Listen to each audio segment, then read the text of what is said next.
Grandma and Paddle Pop haven't had much time to do any videos lately, but this one shows a little bit of our trip up the Dampier Peninsula. We wanted to get to the northwest tip to Cape Leveque, but couldn't. So two places we went to were Cygnet Bay Pearl Farm at the northeast, and to two adjoining Aboriginal community, Lombardina and Jarragon. At Cygnet Bay we did the coast to creek walk with an Aboriginal guide called Terry Hunter. Here we walked the beach at low tide and found this hole, which was where monkeyfish and another type of fish whose name we didn't catch have their nests. He also showed us some octopus tracks from octopus walking on the sand chasing mud crabs. He tracked one of them and we found this octopus lying here in the in the crack of a rock, having a rest waiting for high tide. Later we found a rock covered in what he called ready oysters. He grabbed spinifex and lit it. Terry's words were, "No message sticks and rubbing sticks together for us to make a fire," he said. "We have 4G, 5 bars for messages, and matches to light a fire." So he lit the fire and the spinifex gets very, very hot and burns very, very quickly. We waited for the fire to go out. Terry talked to us about a few other things about his family and so on. But then when the fire went out, he quickly brushed things away, and there on the rock were oysters ready to be shucked. So he got out his screwdriver and opened them up, and before you knew it, beautiful, fresh as anything, smoked oysters. Very tasty. Paddle Pop and Grandma don't usually like oysters, but on this occasion, we really got stuck in. Well, actually, Grandma likes oysters, Kilpatrick, but she's never really had smoked oysters in my presence before, but she really got stuck into these ones.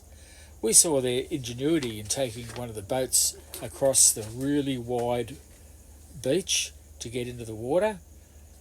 It's very hard because the sand is very, very soft, but they're very, very clever with these three-wheeled boats, which I've never seen before. Terry also took us to a creek where we got some spring water. He said we followed the animals. Well, the animals followed us to the spring water. Early the next morning, well, we're at Lombardina, and we had a nice early start, dictated, as many things are up here, by the tides. 6 a.m, an early start, out of bed at 5:30, and on a low tide we went to a snorkeling point where we hopped in the water with our snorkeling gear and saw beautiful, colourful coral. Very spectacular. Probably not as good as Magnetic Island, but we really enjoyed this. And fish, colourful fish. Fish everywhere. Hundreds of them. Probably thousands of them.